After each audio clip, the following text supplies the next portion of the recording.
Dando continuidade, então, a esse nosso estudo de relações trigonométricas usadas para triângulos que não sejam necessariamente retângulos, nós temos aí a segunda lei, que vale também para quaisquer triângulos, vale para os retângulos e vale para os que não são retângulos, que é a lei dos cossenos.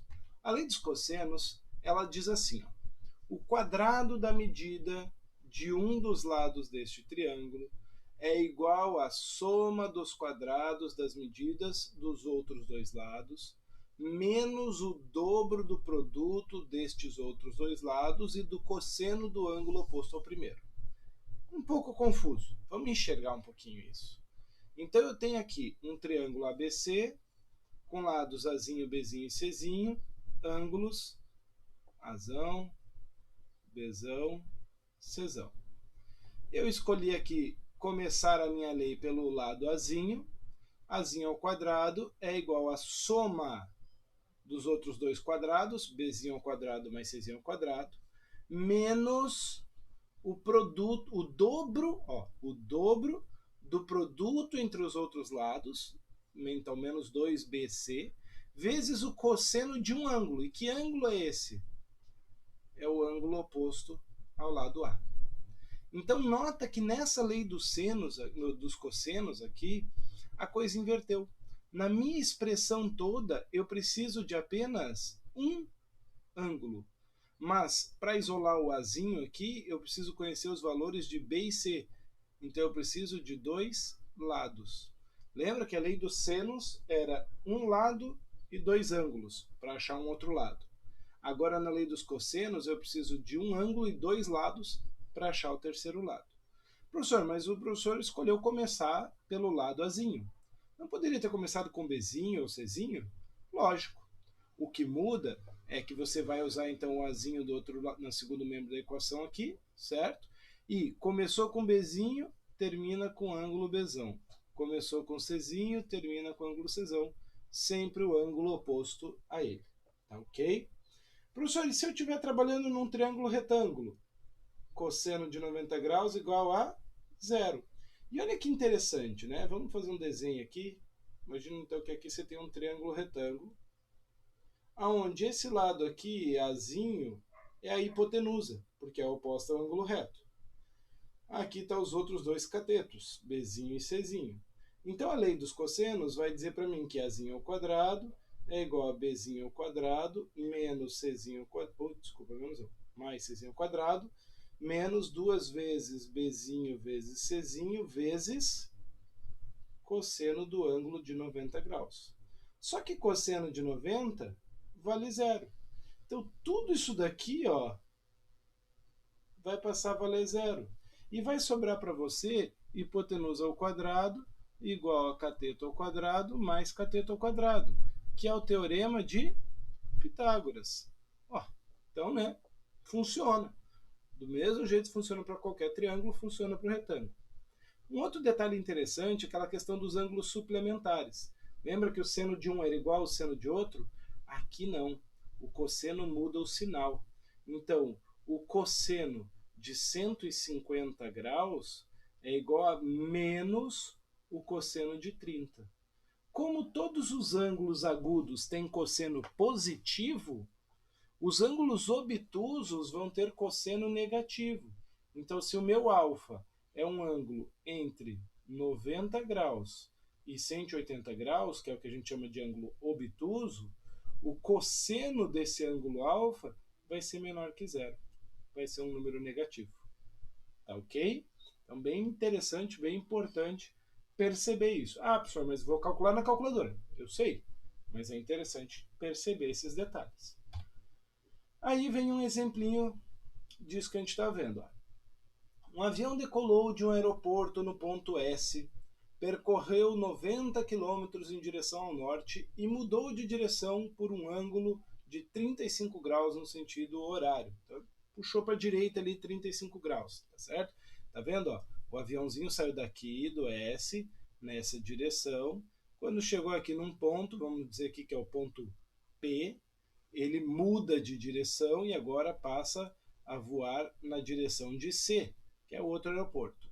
Então ele percorre mais 115 km em linha reta, até aterrissar no aeroporto do ponto C.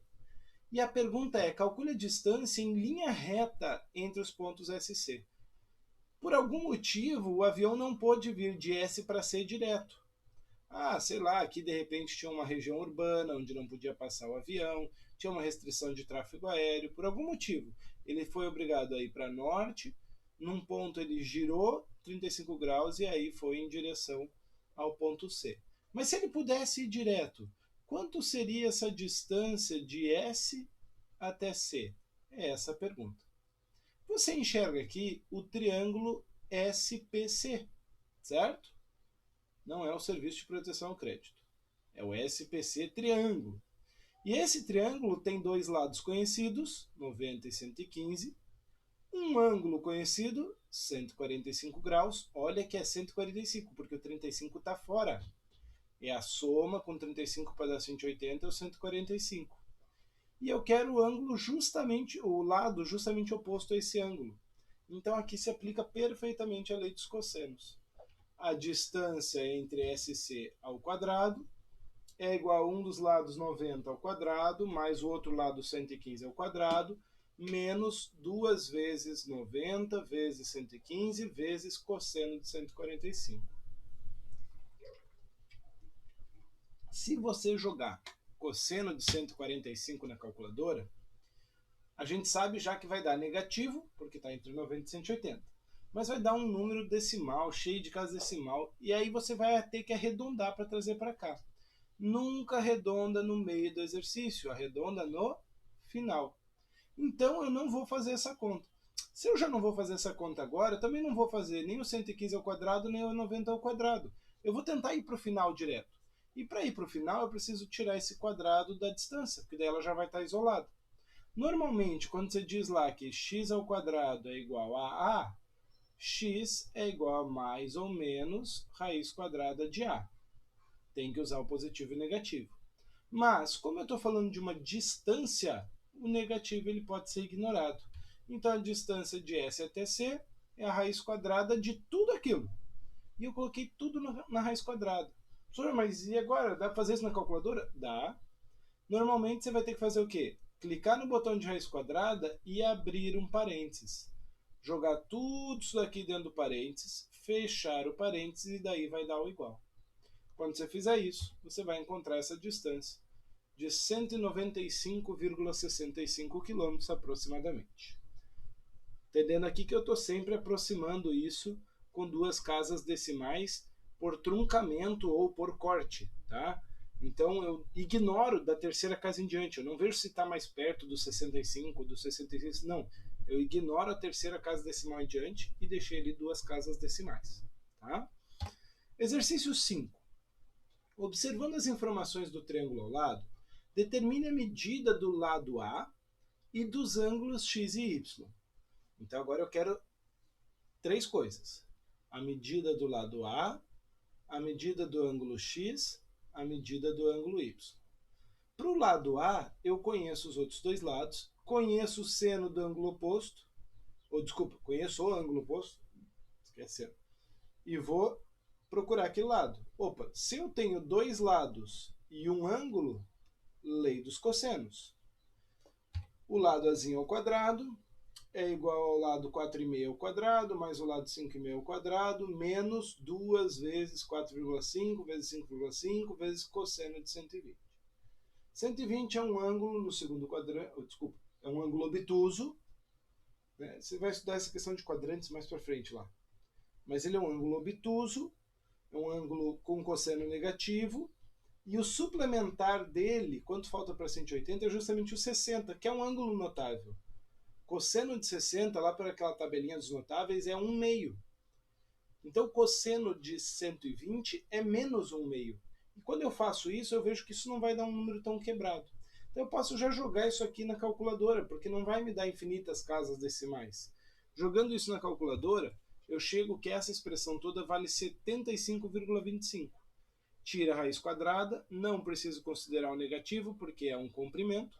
O A é igual a raiz quadrada de 75,25. Posso, lógico, calcular, porque ele pediu a informação, né? O comprimento do A. Então eu vou aproximar essa raiz quadrada, que não é exata, para 8,67 centímetros. Esse é o meu valor aproximado de A. Professor, tá, você arredondou o A porque era a resposta. Sim, mas não vai precisar do A para calcular outros? Vai. E aí, professor? E aí que você não vai usar o valor arredondado, tá bom? Você vai usar o valor da raiz de 75,25. É isso que você vai digitar na calculadora. Olha só, eu vou continuar usando lei dos cossenos. No final do exercício eu mostro para vocês como fazer isso com a lei dos senos, tá bom? Vamos lá então. Aqui eu fiz a lei dos cossenos e olha quem que eu coloquei agora aqui, ó. O 5,5. Comecei a lei dos cossenos com 5,5. Quem que é o ângulo oposto a ele? É o x. Então eu tenho que terminar com o cosseno de x, tá ok? Quem que vai ter lá então? O azinho ao quadrado. Olha aqui o azinho eu coloquei como raiz quadrada de 75,25. Mais o 4,5 ao quadrado. Menos o dobro do azinho. Vezes 4,5 vezes cosseno de x. Então, né, aqui eu tenho o azinho que está ao quadrado e aqui eu tenho só o azinho. Vou aplicar então aqui agora o que der para conseguir isolar. Primeiro, tudo isso aqui é um termo só. E todo esse cara está subtraindo. Eu posso tirar isso daqui somando no primeiro membro. E ao mesmo tempo tirar o 5,5 ao quadrado que estaria somando e subtrair aqui no segundo membro. Fiz uma continha por enquanto só. 2 vezes 4,5 deu 9. Agora eu vou pegar todo esse camarada que está multiplicando o cosseno de x e vou dividir. Você percebeu que eu não calculei esse quadrado, nem esse quadrado. Estou deixando tudo para calcular lá no final. Dividindo então tudo aquilo que estava ali, né? 70. Ah, outra conta que eu fiz foi aqui, né? Raiz quadrada de 75,25 ao quadrado. Esse quadrado com essa raiz simplificou, ficou só 75,25, tá bom? Trouxe aqui então tudo que estava multiplicando, agora está dividindo. Estou com cosseno isolado, mas eu não quero cosseno de x, eu quero o x. E aí eu já falei para vocês anteriormente que existe a função arco tangente, arco seno, arco cosseno, que também pode ser representada como cosseno na menos 1. Então x é o arco cujo cosseno vale tudo isso daqui. E aí você joga tudo isso na científica. Beleza? Dependendo de como for o modelo da tua científica, o ideal é que você coloque ainda mais um parênteses aqui, ó, para que ela faça esta conta antes da divisão. E outro parênteses aqui, para que ele também faça essa multiplicação antes da divisão. Feito isso, jogou tudo na calculadora, o teu x vai dar aproximadamente 33,3 graus. Professor, ainda falta o y. Vou ter que fazer tudo isso de novo para achar o y agora, professor? Poderia, mas tem uma maneira mais fácil. A maneira mais fácil de achar esse y seria simplesmente você lembrar que a soma dos ângulos internos de um triângulo dá 180. Então, o y somado com x e 120 tem que dar 180. Lógico, você vai subtrair 120 e o x do 180, então o teu y vai dar aproximadamente 26,7 graus. Beleza? Uma outra maneira de achar o x aqui, quando a gente chegou aqui no valor do A, era fazer lei dos senos. E aí eu deixo de sugestão para vocês tentarem fazer. A está para seno de 120 graus, assim como 5,5 está para seno de x. Então, 5,5 aqui. Vou parar o vídeo por aqui, mas no próximo vídeo eu vou pegar esse problema, vou voltar ali só no valor do A e vou mostrar como calcular o seno de x a partir desta expressão da lei dos senos. Beleza? Tenta aí fazer e depois segue para o próximo vídeo.